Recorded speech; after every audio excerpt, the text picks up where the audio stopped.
Nathaniel Cross walked into his office at 6:40 in the morning, 40 minutes earlier than usual, because a call with Singapore had bumped his whole schedule forward, and found a man kneeling under his desk with a flashlight in his teeth and both hands buried in the wiring behind the electrical panel. He did not ask what the man was doing. He did not ask who he was, though he already knew the gray uniform, the cart of cleaning supplies parked by the door, the name patch that read Walter. Nathaniel's first thought was not a question.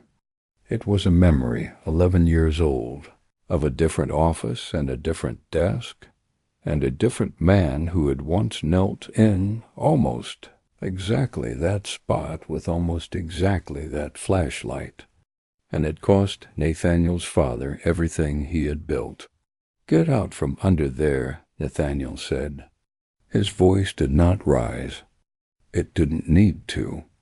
"Get out from under there, right now, before we find out what Walter was actually doing beneath that desk, and why it would matter more than either man understood in that moment. We need 40 seconds to understand why Nathaniel Cross reacted the way he did. Nathaniel was 47 years old, and he ran a logistics and supply chain technology firm that occupied 11 floors of a downtown tower, employed just over 900 people, and had, in the 18 months prior, become the target of 2 confirmed attempts at corporate espionage, one traced to a rival firm's contractor, one never fully traced at all. He had spent $340,000 the previous year alone on cybersecurity audits and physical sweeps of executive offices. He had good reason for the money. When he was 14, his father's small manufacturing company, 3 patents, 12 employees, a single client contract that made up 60% of revenue, had collapsed inside of 4 months after a competitor's man, posing as janitorial staff, planted a device under his father's desk and walked out with blueprints that were, technically, never stolen, just copied, just seen. His father never recovered the company, or really, himself. Nathaniel had watched a proud man become a quiet one, and had promised himself, in the specific silent way 14-year-olds make promises they don't yet know how to keep, that it would never happen to him. So when he saw a stranger's hands moving inside the wiring under his own desk at 6:40 in the morning, before anyone else was in the building, he did not see a janitor. He saw a 14-year-old boy standing in his father's empty office, watching movers carry out furniture that had already been repossessed. Walter Simmons came out from under the desk slowly, flashlight still in one hand, wire strippers in the other. He was 64 years old, broad through the shoulders, in the way of a man who had done physical work his whole life, silver-stubbled, with the calm, unhurried movements of someone who had learned a long time ago that panic never fixed anything, and often broke it worse. He did not look afraid. He looked, if anything, mildly inconvenienced at being interrupted mid-task. "Sir, I don't need to hear it." Nathaniel's hand was already on his phone. "Under my desk, alone, before business hours.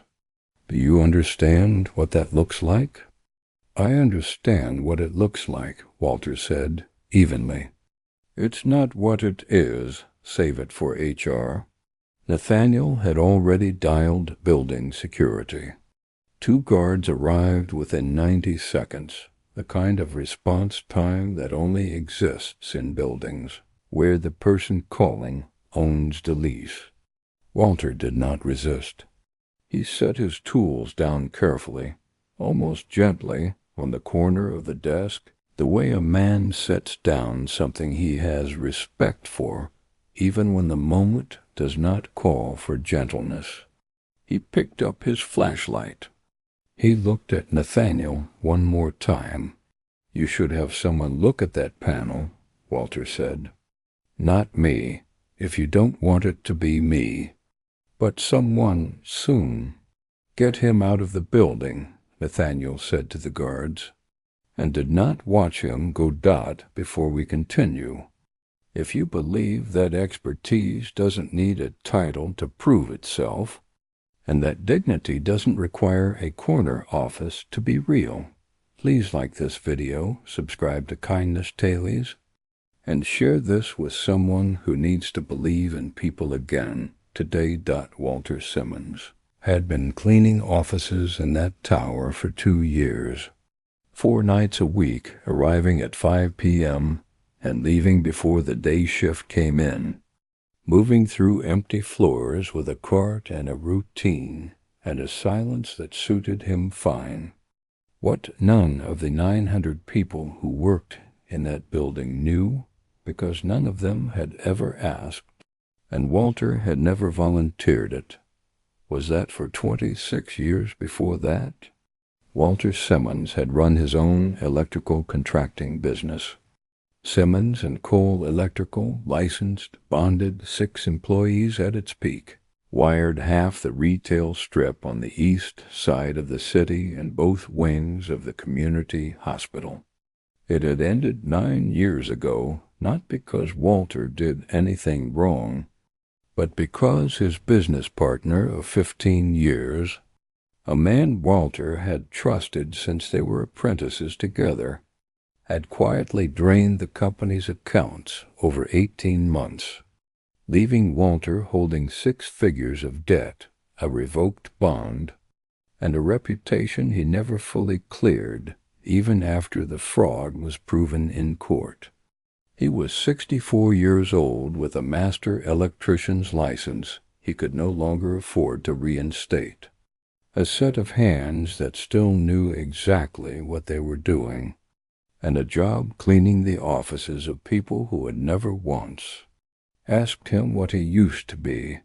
He had noticed the flickering on the 4th floor, too, months into the job, that dimmed for half a second every time the building's HVAC compressor kicked on, a pattern almost nobody would catch unless they had spent 3 decades learning to read a building's electrical behavior the way other people read faces.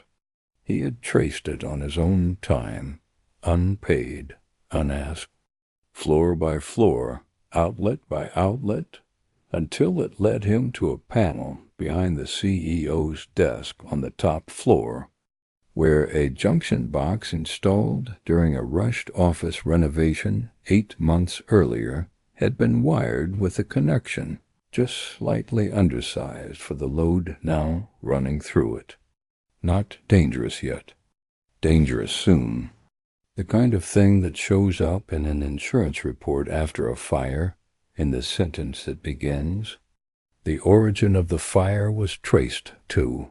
He had been quietly repairing it, section by section on early mornings before his shift technically started, using tools he still owned and skills nobody in that building knew he had, because it was Tuesday, and because the box needed fixing, and because Walter Simmons was not, whatever the last 9 years had cost him, a man who could walk past a problem he knew how to solve. He went home that morning and sat at his kitchen table for a long time, without turning on the light. 3 days later, the building's facilities director, a woman named Priya Anand, who had worked with Walter enough times to know his work when she saw it, was doing a scheduled inspection of the 4th floor electrical closet and found something that made her stop entirely. A handwritten log tucked behind a panel, dated and initialed, tracking 6 months of small electrical anomalies across 4 floors, flickers, warm outlets. A breaker that tripped twice for reasons nobody had investigated, each one diagnosed. Each one, where possible, quietly corrected. All of it done off the clock, all of it unsigned except for a single set of initials. W.S. She brought the log to Nathaniel's office herself. She set it on his desk without a word and watched him read it. Nathaniel read it twice. Then he asked her to pull the building's electrical permit history. Then he asked, quietly, whether anyone had checked what Walter Simmons had actually been licensed to do before he started pushing a cleaning cart through this building. What he found took 11 minutes and changed the shape of the morning.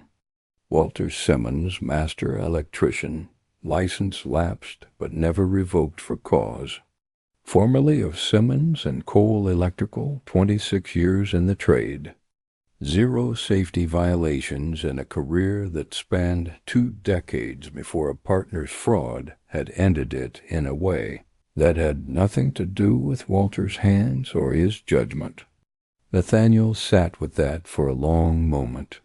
He thought about his own father, and the man under the desk who had cost him everything, and understood, with the particular cold clarity of a mistake fully seen, that he had spent 11 years so afraid of becoming his father that he had turned a repairman into a thief. Without asking a single question, he drove to the address in Walter's personnel file himself, without calling ahead, without his assistant, without the version of himself that delegated uncomfortable things. Walter answered the door in a plain shirt, no uniform, and looked for a moment like a man deciding whether it was worth being surprised.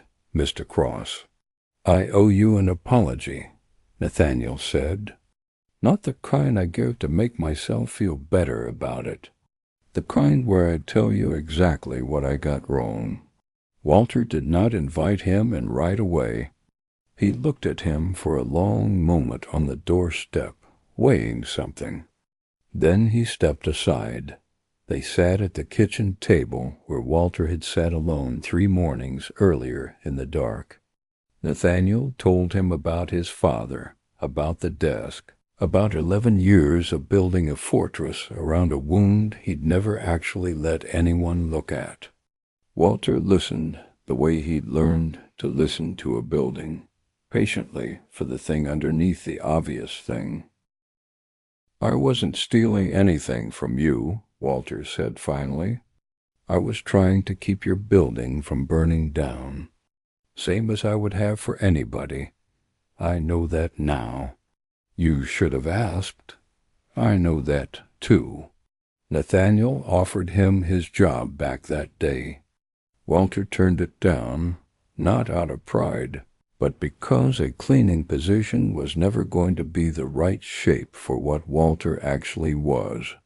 What Nathaniel offered instead 2 weeks later, after Priya Anand had walked the entire building with Walter and confirmed every item in that handwritten log, was a director-level position overseeing facility, safety, and electrical systems across all 11 floors, full benefits, a salary that reflected 26 years of a trade Walter had never stopped practicing, even when nobody was paying him to. Nathaniel also covered, without being asked and without making it a condition of anything, the fee to reinstate Walter's master electrician's license, the one piece of paper that had nothing to do with what Walter could actually do and everything to do with what the world required him to prove. Walter kept the flashlight from that morning. He put it in a drawer in his new office, not as a trophy, but as a reminder that the job is never actually about being seen. It's about whether the wire holds when nobody's watching it. If this story moved you, please like this video, leave a comment, and share it with someone who needs to hear it today. Subscribe to Kindness Tales for more stories of courage, grace, and the small human moments that change everything. And tell us in the comments, has someone ever underestimated your skill because of the uniform you were wearing?